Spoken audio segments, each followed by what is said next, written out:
శ్రీ గురు చరిత్ర అధ్యాయం 52 శ్రీ గణేశాయన్మ శ్రీ సరస్వతీయన్మ శ్రీ గురుభ్యో నమః. అంతవరకు ఎంతో ఆసక్తితో శ్రీగురుని లీలలు కోరి చెప్పించుకుంటున్న నామధారకుడు ఈసారి సిద్ధముని కథ ముగించిన తర్వాత కూడా ఏమీ మాట్లాడకుండా నిశ్చేష్టుడై ఉండిపోయాడు.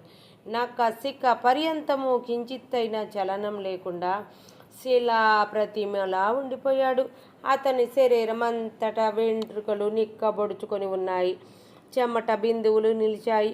అతని శరీరం అంతా కంపించిపోతున్నది. అతని ముఖంలోని భావమంతా పూర్తిగా మారిపోయి అతని కన్నుల నుండి సంతతధారగా ఆనంద బాష్పాలు కారుతున్నాయి.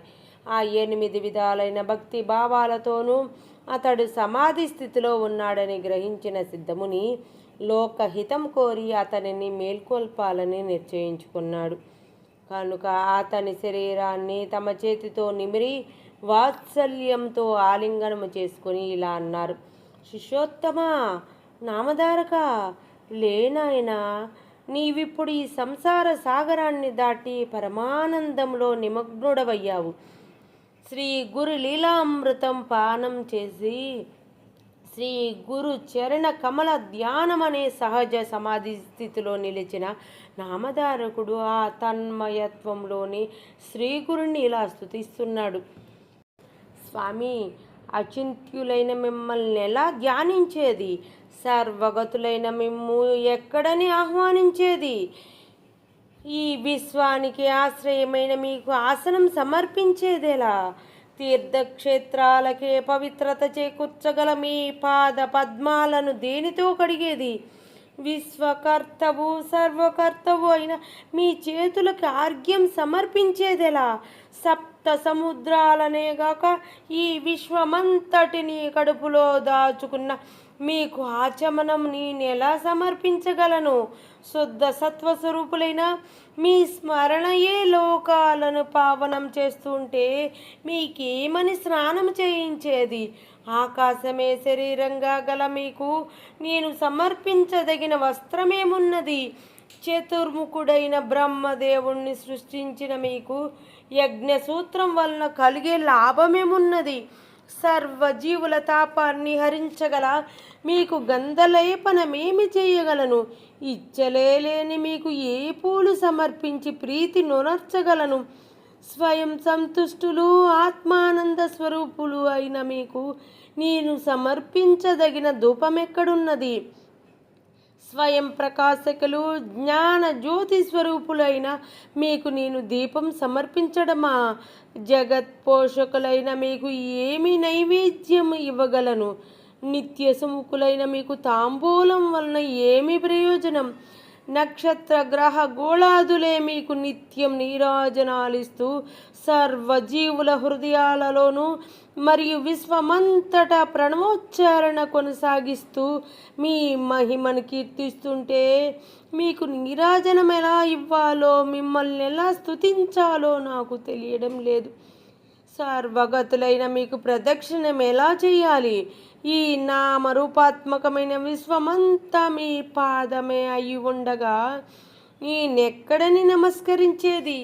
నా లోపల వెలుపల నిండియున్న మీకు ఎచ్చటికని ఉద్వాసన చెప్పేది అంటున్నాడు. అప్పుడు సిద్ధయోగి ఆనందంతో నవ్వుకొని, నాయనా, నువ్విలా అంతర్ముఖుడవై నిశ్చల సమాధిలో నిలిచిపోతే ఈ జగత్తుని ఉద్ధరించేదెలా? ప్రజలందరూ ఉద్ధరింపబడాలన్నదే శ్రీగురుని సంకల్పం. ఆయన చూపిన మార్గంలో పయనిస్తున్న మనకు ఆయన అభీష్టం నెరవేర్చడమే ప్రధాన కర్తవ్యం. నీవిలా కూర్చుండిపోతే అది ఎలా సంభవం? కనుక నీవు మేల్కొని శ్రీ గురు చరణాలను స్మరిస్తూ శాస్త్రవాక్యాల్ని అనుసరిస్తూ ఈ ప్రపంచంలోనే జీవించాలి అని చెప్పి చివరకు అతనిని మేల్కొల్పారు. నామధారకుడు కన్నులు తెరిచి సిద్ధమునిని చూచి, స్వామి, దయామయ, విశ్వాధార, ఈ సంసార సముద్రాన్ని భద్రంగా దాటించగల నౌక వంటి వారు మీరు. నా పాలిటి శ్రీగురుడు మీరే అని ఆయనకు సవినయంగా నమస్కరించాడు. సిద్ధయోగి సంతోషించి, నాయనా, శ్రీ గురు కథా శ్రవణమందు నీ కిట్టి శ్రద్ధ శాశ్వతంగా నిలుచుగాక. నీవు ఈ గురు చరిత్ర నిత్య పారాయణ చేస్తుంటే ఇహ పరాలు రెండూ సిద్ధిస్తాయి. ఒక శుభముహూర్తాన నీవు పారాయణ చేసే స్థలాన్ని శుద్ధి చేసి రంగవల్లులతో అలంకరించి అక్కడ కూర్చొని మొదట దేశ కాలాలను స్తుతించు. అటు తర్వాత శ్రీగురునికి మానసోపచార పూజ చెయ్యి. పారాయణ సమయంలో మౌనం పాటిస్తూ మనోవికారాలను శమింపజేసుకో. అప్పుడు దీపం పెట్టి గురువుకు పెద్దలకు మనస నమస్కరించు.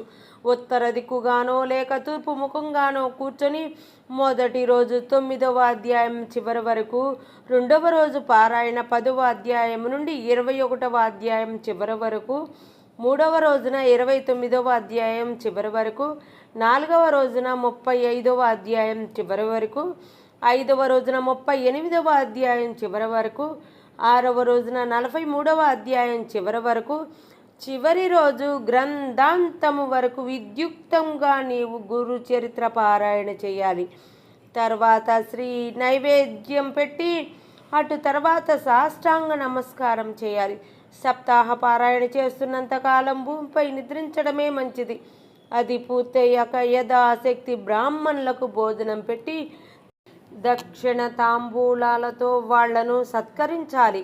ఇలా నిర్దుష్టంగా శ్రీ గురు చరిత్ర పారాయణ చేస్తే తప్పక గురు దర్శనం అవుతుంది. ఇలా చేస్తే సాటి వారందరూ కూడా భగవంతుణ్ణి సేవించుకోగలుగుతారు. శ్రీ దత్తాయ గురవే నమః. శ్రీ శ్రీపాద శ్రీ వల్లభాయ నమః. శ్రీ నృసింహ సరస్వత్యై నమః. గురు చరిత్ర 52వ అధ్యాయం సంపూర్ణం.